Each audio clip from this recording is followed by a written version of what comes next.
diferenciales lo que puede ser un dolor abdominal agudo, que es el que cualquiera de ustedes puede presentar en este momento, que está sentado y le agarra un dolor a nivel del franco.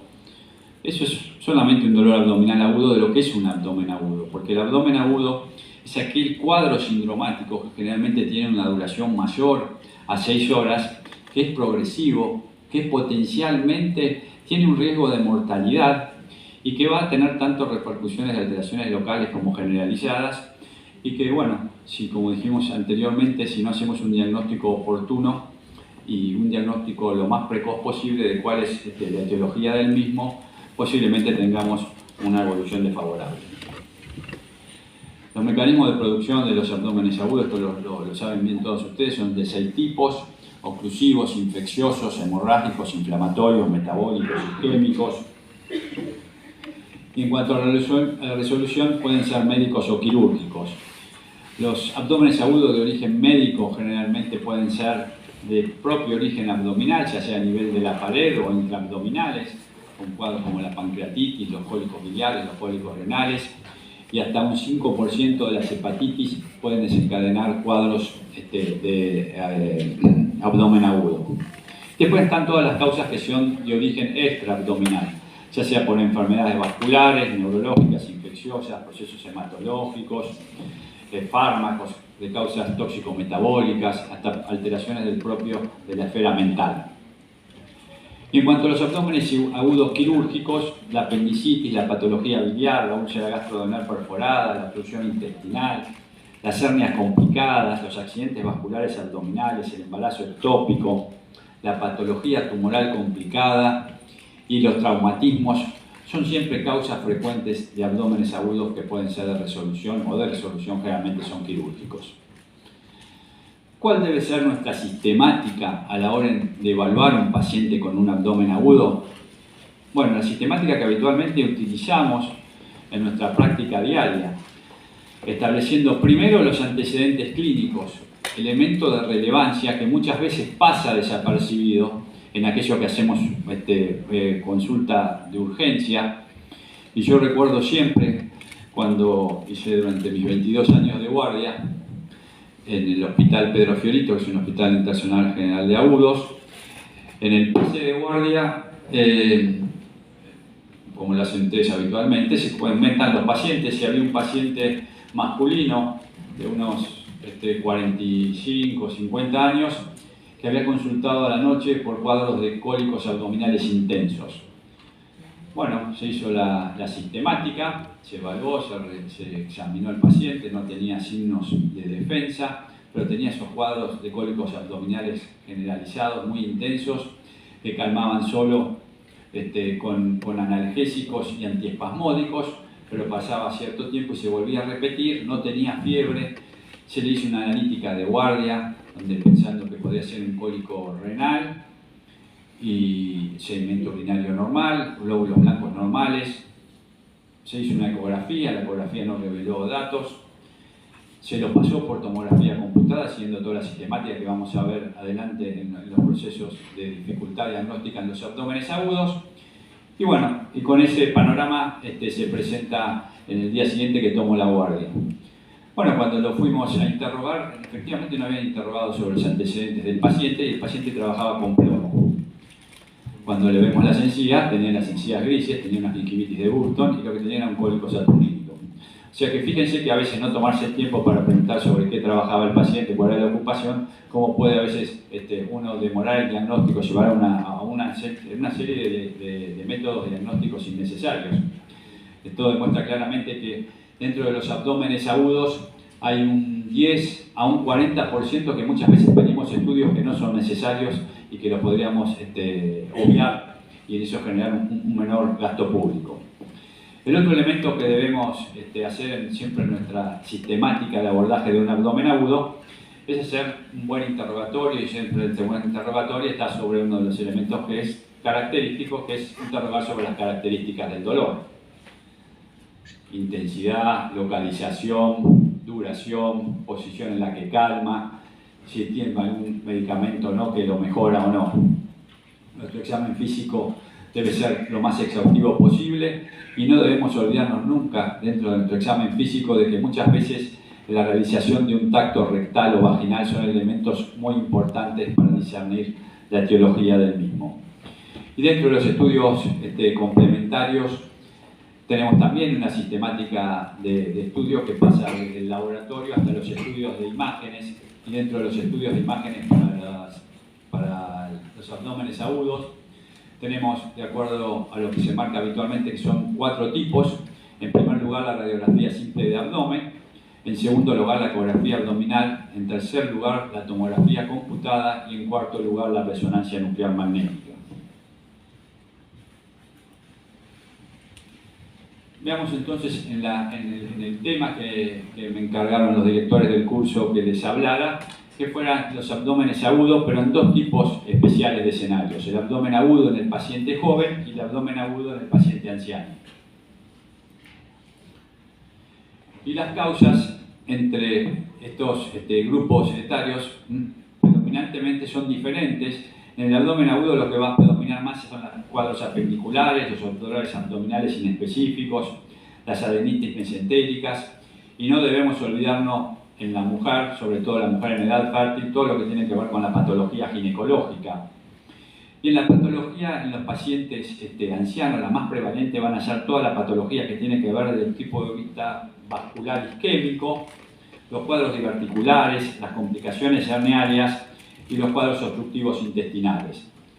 Tanto la patología biliar como las pancreatitis, los cuadros perforativos pueden tener similitud en cuanto a la prevalencia en ambas poblaciones.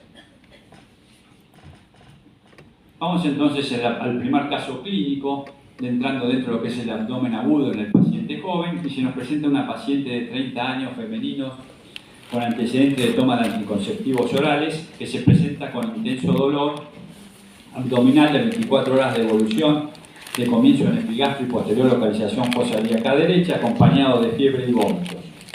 Al examen se presenta con contractura abdominal.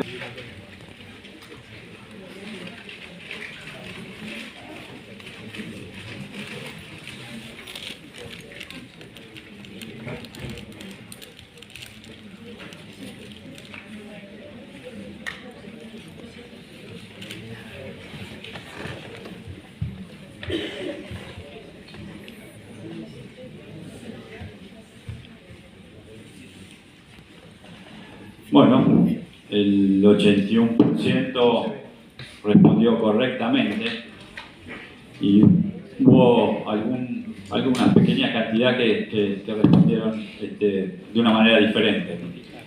El síndrome pilórico fundamentalmente se presenta de otra manera, se presenta con vómitos. Los vómitos característicos van a ser esos vómitos en proyectil, generalmente no se acompaña de fiebre, el paciente viene con un cuadro de adelgazamiento, refiere tener unas pequeñas deposiciones. El embarazo ectópico complicado no es un elemento a tener en juego en esta paciente porque fundamentalmente tomaba anticonceptivos orales, y recuerden que los anticonceptivos orales son una buena barrera de protección contra el embarazo con un 99% de protección. Y el divertículo perforado, recuerden siempre que los divertículos en la población joven es muy difícil que se presenten, realmente es una patología de la población adulta mayor. Recuerden siempre que por arriba de los 60 años el 85% de la población puede tener algún tipo de divertículo. Y la localización fundamentalmente de los divertículos perforados corresponde a la localización en el colon sigmoideo. Por lo tanto, nuestro paciente se enmarcaba dentro de un cuadro de apendicitis aguda. Recuerden que siempre es una de las causas de mayor prevalencia, que ocupa el primer lugar entre las urgencias quirúrgicas abdominales en este tipo de pacientes. Se presenta generalmente con dolor en la fosa ilíaca derecha, y siempre a veces por ahí hay que tener en cuenta otras infecciones, otras patologías que pueden provocarla, como las infecciones del tracto urinario y las infecciones ginecológicas, sobre todo en las mujeres en edad fértil. A lo largo de la vida, el 10% de la población va a desarrollar un cuadro apendicular o puede desarrollar un cuadro apendicular, y las características van a ser entonces este dolor abdominal de comienzo agudo y grave, con contractura abdominal, reacción peritoneal con dolor a la descompresión, la presencia de un iliorreflejo y la presencia de fiebre. Recuerden siempre que uno de los elementos característicos dentro de la fiebre es el aumento de la temperatura diferencial mayor a 1 grado. Pero muchas veces cuando les va a pasar, como nos pasa habitualmente, que a veces los pacientes no son tan típicos como el cuadro que les mencioné, y entonces debemos valernos no solo de la clínica, sino de los elementos o de los estudios complementarios. En el laboratorio, el aumento de los glóbulos blancos a veces no puede ser tan claro, y entonces tenemos que ir a los diagnósticos por imágenes. Los diagnósticos por imágenes nos ayudan mucho, pero bueno, en este caso la radiografía simple de abdomen directa no. La ecografía sí es un elemento importante, de fácil acceso, porque la encontramos en la mayoría de todos los lugares, es de bajo costo. El inconveniente mayor que tiene, que es operador dependiente, y que en los pacientes que por a veces tienen meteorismo o son pacientes muy obesos, la ecografía dificulta un poquitito al ecógrafo poder hacer un buen diagnóstico. Y entonces en estos casos, donde la clínica no está del todo claro, el paciente toma algún antiespasmódico, donde los blancos están ahí en un valor en el límite, la temperatura no llega a tener justo 1 grado diferencial, entonces bueno, hicimos la ecografía nos aporta datos y entonces nos valemos de la tomografía computada. La tomografía computada es un elemento con una especificidad y sensibilidad mucho mayor que la ecografía, al igual que la resonancia nuclear magnética, bueno, con el inconveniente de la resonancia de que es un elemento de no tan fácil acceso, de mayor costo, los tiempos son más largos y que nunca debemos usar, tanto tratar de no usar la tomografía o la resonancia en el primer trimestre del embarazo porque está contraindicado. Bueno, como les decía, la sensibilidad y la especificidad es mucho mayor tanto de la tomografía computada como de la resonancia nuclear magnética cuando comparamos con la ecografía. Vamos a nuestro segundo caso. Una mujer de 26 años acude al servicio de urgencias por presentar dolor en la fosa ilíaca izquierda, amenorrea de 2 meses, sin fiebre ni vómitos, se presenta con cuadro de palidez generalizada, taquicárdica y hipotensa. ¿Cuál de los siguientes diagnósticos presuntivos les parece que es el correcto? Una diverticulitis, una infección urinaria complicada, un tumor de colon complicado, un embarazo ectópico complicado.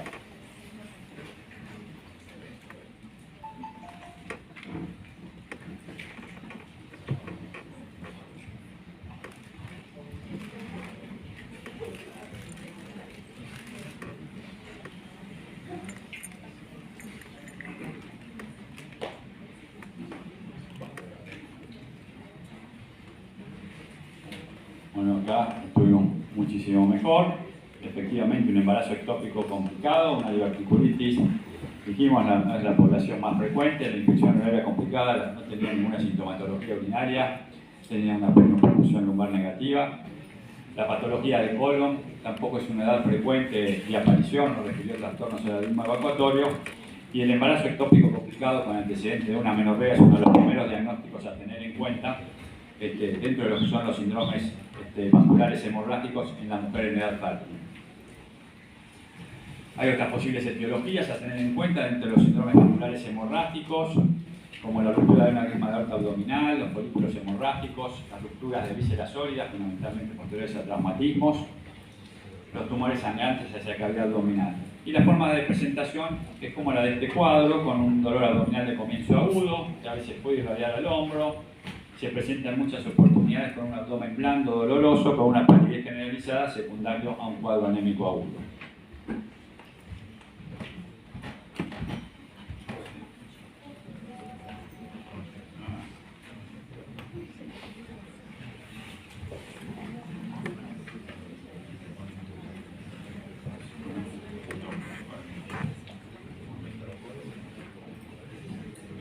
Bueno, ¿cuál es el lugar entonces más probable de localización de un embarazo ectópico? El abdomen, el ovario, las trompas de falopio o el cuello uterino.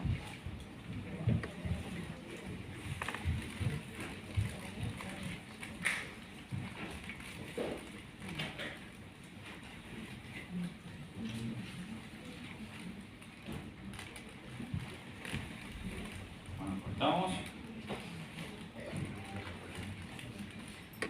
Bueno, el 97% contestó correctamente las trompas de falopio.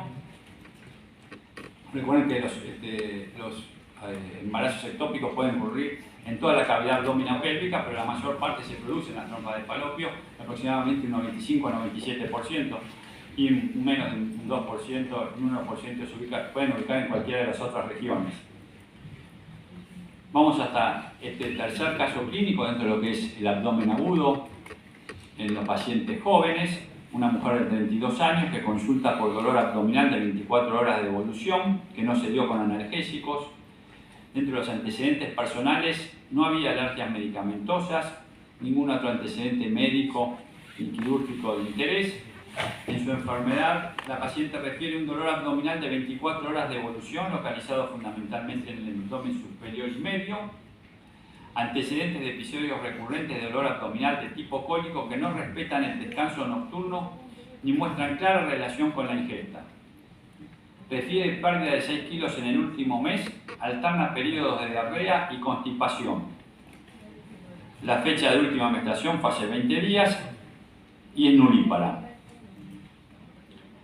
Dentro del laboratorio, lo único, una discreta anemia, glóbulos blancos normales, glucemia normal, amilasa normal, bilirrubina en valores normales, transaminasas normales, una proteína C negativa, anticuerpos ASCA negativos, sedimento normal, mujer joven, test de embarazo negativo, electrocardiograma se hace de todas maneras, por la duda de descartar siempre patología isquémica, normal, radiografía de tórax sin alteraciones. La radiografía simple de abdomen, siguiendo nuestro protocolo diagnóstico, vemos la presencia de niveles hidroaéreos,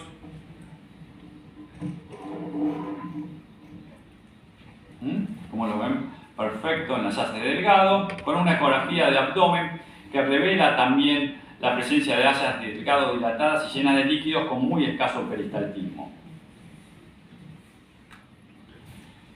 Se procede a una tomografía de abdomen donde se ve un marcado engrosamiento del ilion terminal de 3 centímetros de longitud con adenopatías mesentéricas. ¿Cuál es su diagnóstico más probable? Una tuberculosis intestinal, una enfermedad de Crohn, una endometriosis intestinal o un cáncer de intestino.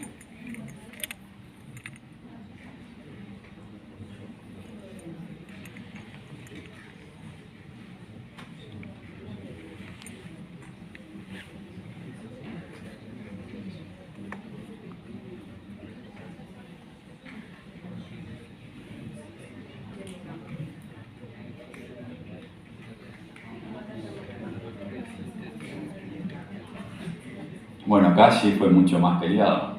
Indudablemente el cuadro es más complejo. Pero bueno, veamos los que dijeron una endometriosis intestinal fueron lo más acertado. Vamos a ir viendo cada uno de los diagnósticos diferenciales. Una tuberculosis intestinal. Bueno, para pensar en una tuberculosis intestinal hay que pensar siempre el nexo epidemiológico de la paciente. En ningún momento referimos a una paciente inmunodeprimida que tuviera algún elemento de factor de riesgo de estar en algún lugar que pudiera tener acceso a tener contacto con el bacilo de Koch. Tenía una radiografía de tórax normal y las manifestaciones y los compromisos de tuberculosis intestinales generalmente son de un paciente de que tiene un compromiso a lo largo de un año que van deteriorando mucho al paciente. El otro elemento a tener en cuenta es la enfermedad de Crohn, que como ustedes saben es una enfermedad inflamatoria intestinal que puede comprometerse desde la boca hasta el ano y que generalmente tiene una respuesta a una alteración de tipo autoinmunitaria. La enfermedad de Crohn cursa con episodios generalmente de cuadros diarreicos, dolorosos, persisten en el tiempo y generalmente tienen otro tipo de manifestaciones que la acompañan, componentes de la piel, componentes de artríticos, y generalmente todo este tipo de compromiso no lo refirió la paciente y tenía como dato relevante, que lo marqué ahí en el laboratorio, tenía un ASCA negativo, que recuerden siempre que se presentan en el 70% de las enfermedades de Crohn, los ASCA se presentan en forma positiva. Y el otro elemento es el cáncer de intestino, la patología del cáncer intestinal, fundamentalmente el intestino delgado no es una patología frecuente de ver, es muy infrecuente. Los tumores del intestino delgado representan dentro de la patología tumoral gastrointestinal solo el 6%, no tenía tampoco la clínica de un tumor intestinal y no era una patología entonces mucho a tener en cuenta. Y efectivamente, entonces, una endometriosis intestinal, porque recuerden siempre que es el cuadro, a pensar en los cuadros en individuos del sexo femenino, en edad fértil, que hacen cuadros suboclusivos a repetición, generalmente son nulíparas, ocurren en el 5 al 15% de las mujeres. El más comúnmente de localización es el colon sigmoides, rectos y línea terminal. El dolor pelviano, la infertilidad, recuerden siempre que es una causa de la infertilidad, la dispareunia, son los síntomas característicos de esta enfermedad. Y que generalmente estos tipos de dolores, si tiene la suerte de quedar embarazada, desaparecen, y también lo mismo cuando llega la menopausia. Entonces, para hacer unas consideraciones finales sobre lo que es el abdomen agudo en el adulto joven, podemos decir que la historia clínica y el examen físico son de vital importancia en estos pacientes. La presencia siempre de defensa abdominal es un signo de alarma para todos nosotros y debemos rápidamente entonces definir una conducta a seguir. Los diagnósticos más frecuentes, dijimos, son los cuadros apendiculares, los dolores abdominales inespecíficos, la patología biliopancreática y la patología ginecológica en la mujer en edad fértil. El diagnóstico clínico muchas veces nos sirve para poder hacer el diagnóstico, y en otros casos nos debemos valer de los métodos complementarios, donde los diagnósticos a través de las imágenes hoy son una gran ayuda para todos nosotros. Y siempre recuerden que la tasa de mortalidad va a ser mucho menor cuanto nosotros más precoz hagamos el diagnóstico. Vamos entonces a pasar ahora a nuestro segundo escenario clínico, que es el abdomen agudo en el paciente geronte. Estos tipos de abdómenes agudos en estos pacientes son mucho más dificultosos para nosotros, y es lo que vamos a ver a través de algunas preguntas o interrogantes que voy a tratar de demostrarles.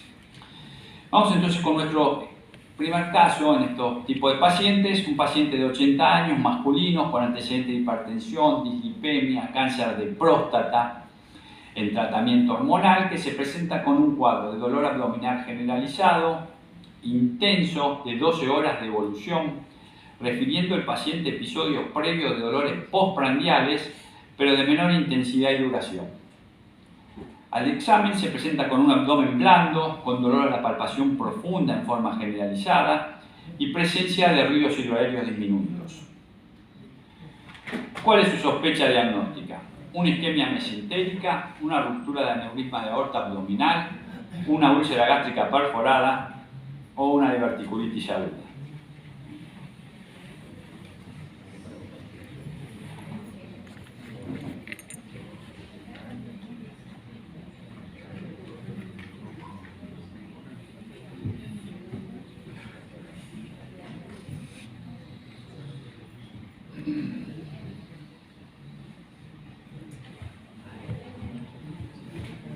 Bueno, como ven, ya el panorama es totalmente diferente porque se plantean dos diagnósticos diferenciales ahí muy peleados, como es la isquemia mesentérica y la diverticulitis aguda.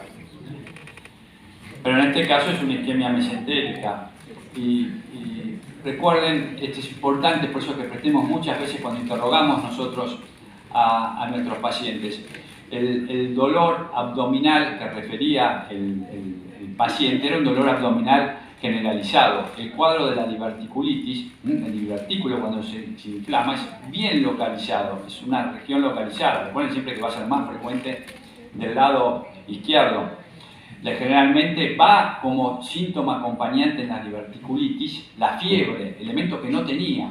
Entonces es un elemento que hoy no lo tendremos en cuenta para este paciente.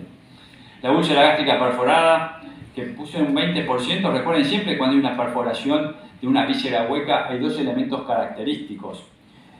el primero, que es un cuadro severísimo, realmente hace una reacción importante el abdomen se pone en tabla y la presencia de aire que sale cuando se perfora cualquier víscera hueca, pasa aire a la cavidad abdominal, entonces los signos del neumoperitoneo generalmente están presentes.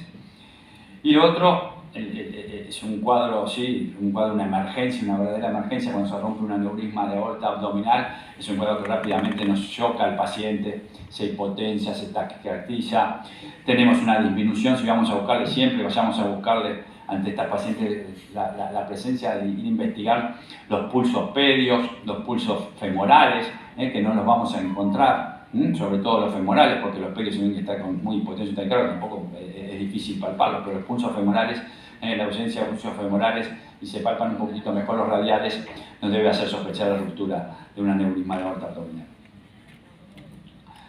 La isquemia mesistérica, entonces, es una de las patologías. Decimos siempre que la patología vascular isquémica es frecuente en este tipo de pacientes de esta edad.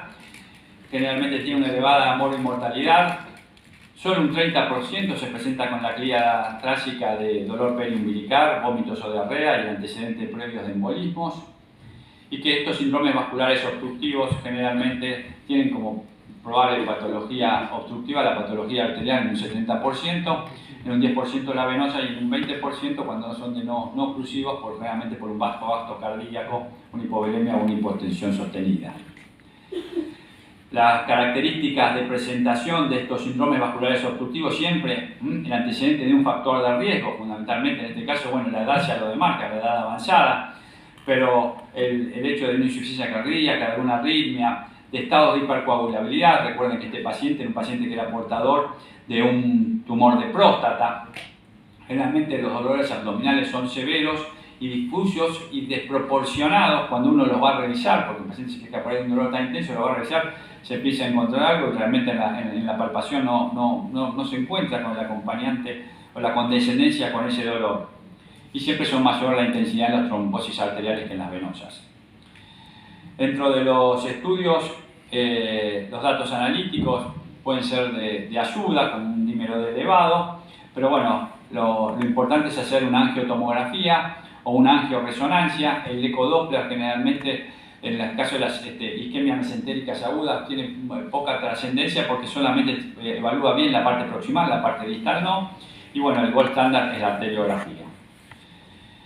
Entonces, ¿qué ocurre en los abdómenes agudos en los pacientes mayores? Es un escenario más complejo. ¿Y por qué es un escenario más complejo? Porque generalmente, muchas veces en estos tipos, las presentaciones son atípicas de los cuadros.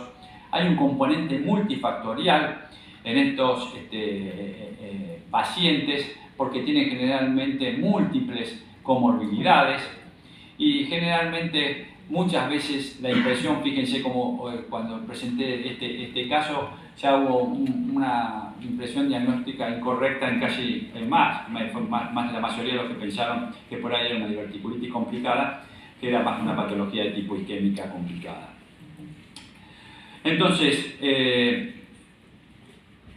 estos interrogantes nos tenemos que hacer porque es un escenario más complejo, porque el anciano de por sí puede ser un paciente de alto riesgo. ¿Cómo van a intervenir los cambios fisiológicos secundarios al envejecimiento en el desarrollo de un abdomen agudo?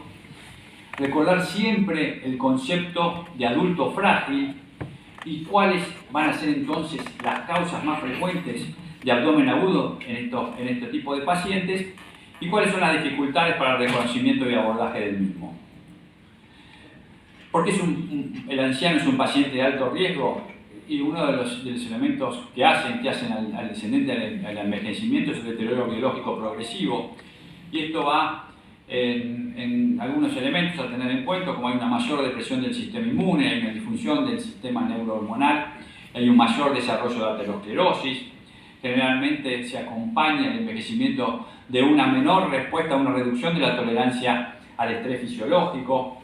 Todo lo que tiene que ver con el estilo de vida y los trastornos alimentarios y lo que dijimos, el desarrollo de comorbilidades. Estas comorbilidades, como puede ser el desarrollo de una enfermedad renal crónica que tenga el paciente acompañante, los pacientes diabéticos, los pacientes con cirrosis, los pacientes portadores de neoplasias, es decir, todo este tipo de acompañantes que puede tener el paciente adulto mayor pueden ser relevantes a la hora del desarrollo de un abdomen agudo. ¿Cómo intervienen entonces los cambios fisiológicos en el desarrollo de un abdomen agudo? Y fundamentalmente van a tener que ver estos cambios fisiológicos en lo que hace la reducción del volumen plasmático, a la reducción de la ingesta calórica que tienen estos pacientes, a los cambios en la reserva fisiológica, a la menor movilidad del deterioro neurológico. Su sistema inmune va a tener una menor capacidad de respuesta frente a infecciones, por eso a veces es frecuente que en los abdómenes agudos, en los pacientes ancianos, no tengamos la presencia de fiebre, elemento que en los jóvenes realmente es un elemento que nos acompaña frecuentemente. La respuesta, lo que decíamos, a los pirógenos es menor y puede no generar que el paciente tenga fiebre. A nivel renal, el acompañante muchas veces de un deterioro de su filtración glomerular, los trastornos que tienen que ver en su vaciamiento digestivo, la vida de algunos fármacos que se prolongan y eso genera toda una alteración a la hora del desarrollo de un cuadro abdominal, la anorexia fisiológica que tienen y las alteraciones muchas veces en lo que tiene que ver con su deterioro cognitivo hace que sea muy dificultoso evaluar a veces este tipo de pacientes. El concepto de adulto frágil es un elemento que tiene que ver mucho con la mortalidad, porque recuerden que tienen una mayor mortalidad los pacientes que son adultos frágiles. Esto hace que tengan un 30, dentro de los 30% que son frágiles, un desarrollo de mortalidad mucho mayor. ¿Y por cuándo vamos a decir que son adultos frágiles? Cuando tienen por lo menos de estas 3 o más de estas características, que son la inactividad, la debilidad muscular generalizada, la baja de peso, la fatiga crónica y la disminución de la velocidad de la marcha. Bueno, ¿cuáles son las causas más frecuentes? Y fundamentalmente tenemos 4 tipos: la patología biliar, la obstrucción intestinal, la patología de las hernias o eventraciones, la diverticulitis, los tumores y la úlcera gástrica y las afecciones vasculares. Los cuadros apendiculares en el anciano no son tan frecuentes, tienen una alta tasa en el retardo en el diagnóstico, fundamentalmente porque tienen menos sintomatología, se pueden presentar en un 20-50% a febriles, o en un 20-45% pueden tener recuento de leucocitos normales, y la cronología típica del dolor en los cuadros apendiculares, que se inicia en el epigastrio y se va a la fosa ilíaca derecha, se ve solo en el 50% de los casos. La otra patología que decimos que con frecuencia vemos en el anciano son las hernias y eventraciones. Generalmente esto tiene que ver con la debilidad propia que ocurre con los años de la pared abdominal, la disminución del tono muscular, el ensanchamiento de los orificios herniarios y todo lo que tiene que ver con lo que es el aumento de la presión abdominal, como la tos, la constipación y la disuria, que pueden generar el aumento brusco de la presión. Dijimos la diverticulitis.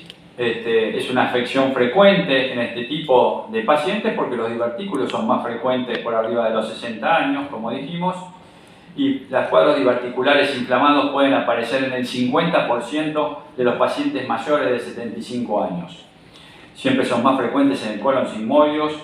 El dolor, la fiebre, la constipación y las náuseas son elementos característicos, y el elemento más importante a la hora de diagnosticar una diverticulitis complicada dentro de los estudios de diagnóstico por imagen lo constituye la tomografía computada, es el estándar de oro en la diverticulitis complicada y sirve también para no solo para la detección de la diverticulitis, sino todo lo que tiene que ver con la patología tumoral. Y el último interrogante que debemos tener en cuenta es cuáles son las dificultades para el reconocimiento y el abordaje del abdomen agudo en el paciente anciano.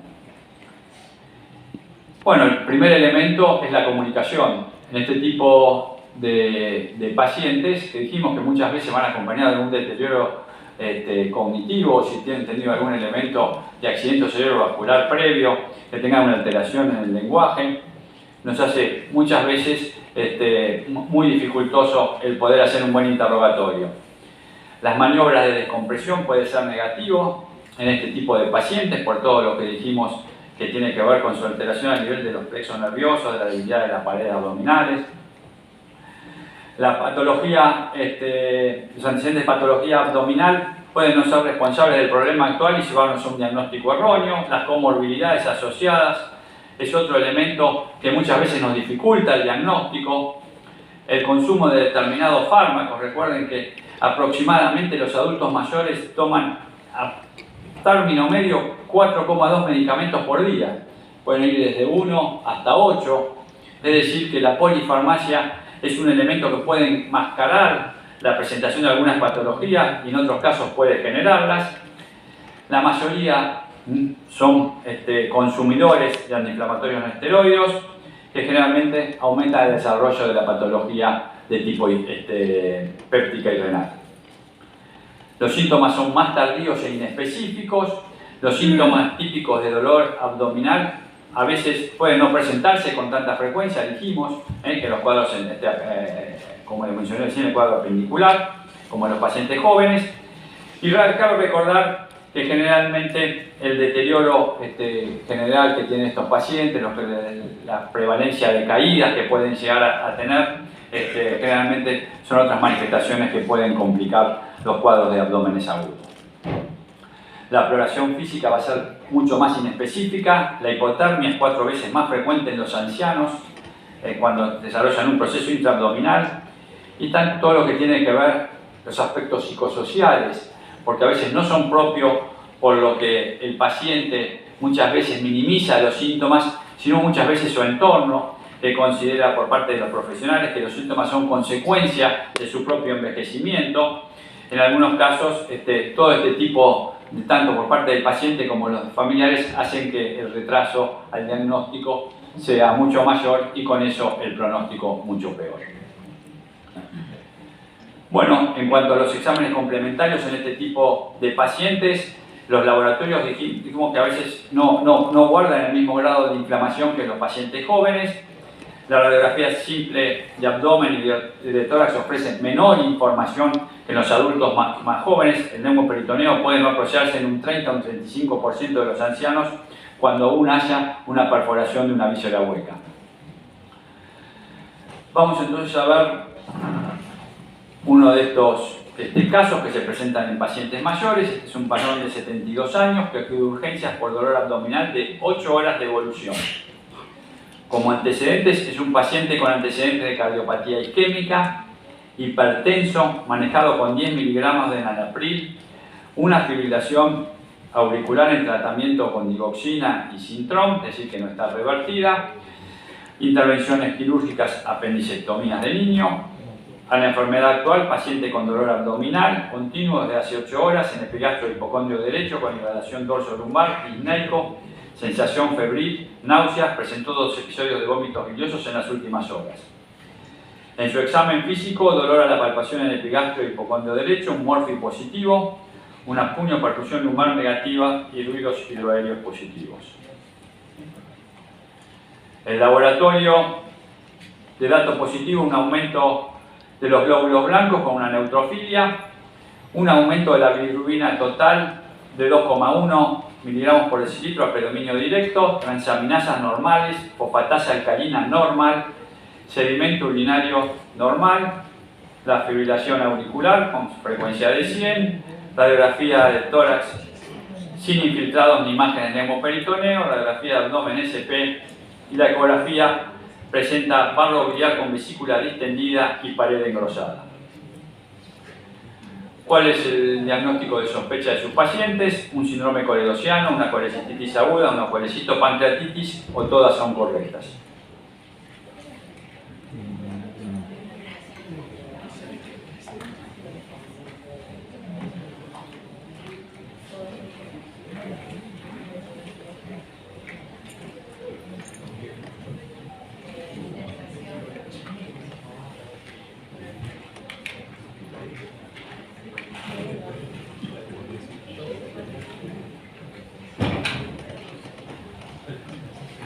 Bueno, muy bien, la mayoría contestó correctamente. La presencia de una colecistitis aguda, ¿por qué no un síndrome coledociano? Nos referimos que el paciente tenía ictericia, coluria y lacoria, elementos característicos del síndrome coledociano, y tampoco tenía un aumento de la fosfatasa alcalina. así que para un síndrome coledociano no podría ser. La colecitopancreatitis le dijimos que tenía una amilasa normal y en la ecografía la presencia del páncreas no revelaba ninguna alteración. Por lo tanto, con una ecografía que revelaba la presencia de una alteración a nivel de su pared, con la presencia también de barro biliar y toda una reacción perivesicular, nos hablábamos, estamos en la presencia de una colecitis aguda. Recuerden que esta es una entidad clínica frecuente en este tipo de pacientes, que generalmente en los ancianos no presentan los cólicos, en un 25% no presentan los cólicos biliares, y que los leucocitos pueden no estar elevados, en este caso tenía 11.000. Dijimos, la ecografía es un elemento muy útil para hacer este tipo de diagnóstico de esta patología. Y vamos entonces a otro caso, que es un paciente de 70 años, femenino, con antecedentes de diabetes, apendicectomía, anemia, 2 cesáreas y un anexo histerectomía, que se presenta con dolor abdominal de tipo cólico de 24 horas de evolución, acompañado de vómitos porráceos. Refiere pérdida de apetito y cambios en el ritmo evacuatorio. Al examen se presenta con un abdomen distendido, dolor a la palpación profunda en el abdomen inferior, donde se palpa una tumoración en fosa ilíaca izquierda, presencia de ruidos hidroaéreos de lucha.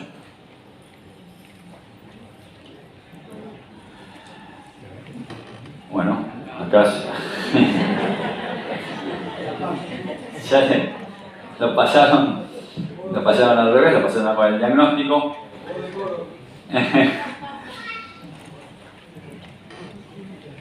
Si es un tumor de colon, recuerden siempre entonces lo que dijimos, la diverticulitis es una afección que es frecuente en este tipo de pacientes, pero que generalmente son en una región localizada, más en el colon sigmoide, que va acompañado de fiebre. La colitis ulcerosa, que es la enfermedad inflamatoria intestinal, junto como antes hablamos del Crohn. La colitis ulcerosa generalmente tiene 2 picos de aparición, un pico que se da entre los 30 años aproximadamente y otro que se da un poquitito posterior, entre los 60 y los 70 años. Que la colitis ulcerosa generalmente da cuadros de tenesmo, de pufos, da diarreas sanguinolentas, tiene la presencia, como dijimos otra vez en el Crohn, que tiene los ASCA positivos, acá tiene los ANCA positivos, y que generalmente no marcaba todo este cuadro progresivo que tenía el paciente de pérdida de peso, cuadro oclusivo, es característico de los tumores de colon. El aneurisma de aorta abdominal complicado, dijimos, es una emergencia, el paciente se nos choca, viene taquicárdico, hipotenso, con la falta de pulsos fundamentalmente femorales.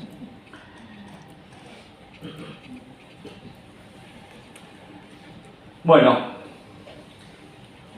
entonces podemos decir que a las neoplasias como causa de obstrucción intestinal un 16% en este tipo de pacientes, que la obstrucción intestinal es el trastorno más importante que requiere cirugía inmediata. Los síntomas van a ser muy variables, siempre con el tiempo transcurrido, y siempre que presentan un cuadro de vómitos, distensión abdominal, alteración en el ritmo evacuatorio, debemos sospechar la presencia de un tumor de colon. Los cuadros abdominales oclusivos pueden responderse a patologías tanto intraluminales como extraluminales, y la característica de los ruidos hidroaéreos de lucha con un hilio mecánico nos debe hacer siempre sospechar el cuadro de un fenómeno oclusivo obstructivo. La tomografía y la radiografía del abdomen son elementos que nos aportan muchas veces o nos pueden llegar a confirmar el diagnóstico. Vamos a nuestro último caso clínico, que es un paciente de 75 años, masculino, con antecedentes de ser un tomador habitual de varias aspirinas por día, tabaquista, que se presenta con intenso dolor abdominal de comienzo hiperagudo, de 6 horas de evolución. Al examen físico se presenta con contractura abdominal, con un abdomen en tabla, ausencia de ruidos hidroaéreos y la presencia de un neumoperitoneo. Bueno, ¿cuál es su sospecha diagnóstica? Gastritis, pancreatitis, úlcera gástrica perforada y apendicitis. Si recuerdan lo que yo les expliqué hace un rato, rápidamente deben tener entonces el diagnóstico de sospecha correcto.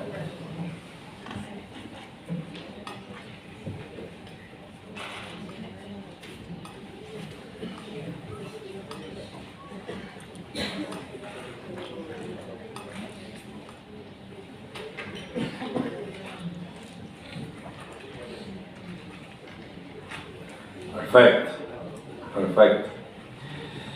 Bueno,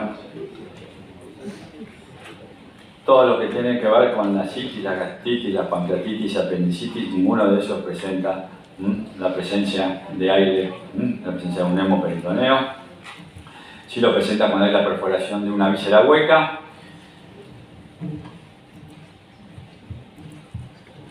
Las características de presentación entonces son dolor abdominal de comienzo hiperagudo y grave, la contractura abdominal generalmente presenta un abdomen en tabla, la ausencia de ruidos hidroaéreos, la presencia del hemoperitoneo como se ve acá en lo que es el signo de Popper radiológico, y si nosotros lo percutiéramos acá al paciente lo que tendríamos es el signo de Schobert a nivel de la semiología abdominal. Y todas las probables etiologías de una perforación de víscera hueca, ustedes las conocen muy bien, las úlceras gástricas, las perforaciones diverticulares, las heridas penetrantes de abdomen, los traumatismos abdominales a veces pueden generar también lesiones de perforación de víscera hueca.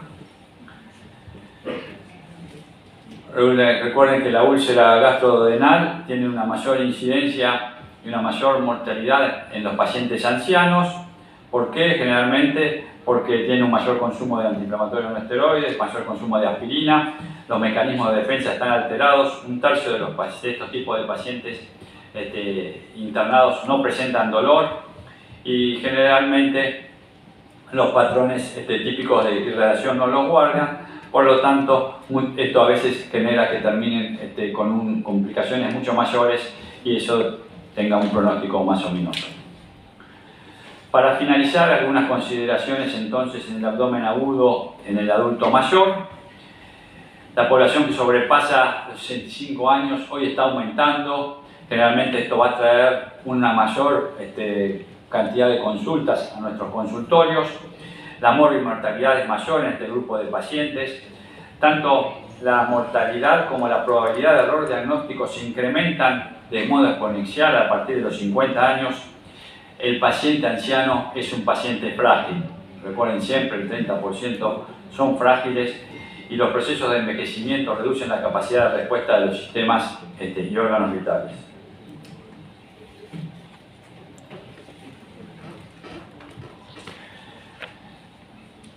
Recuerden que en estos tipos los abdómenes agudos tienen mayor posibilidades de ser quirúrgicos que en la población más joven. Obtener una historia clínica se hace mucho más dificultosa. Los síntomas y síntomas con abdomen agudo tienden a ser más vagos y las manifestaciones más atípicas. Y los cuadros siempre van a ser de mayor severidad porque se suman las patologías concomitantes que tienen estos pacientes, la polifarmacia, el estado nutricional más bajo que tienen y en muchos casos los cuadros depresivos. Muchas gracias.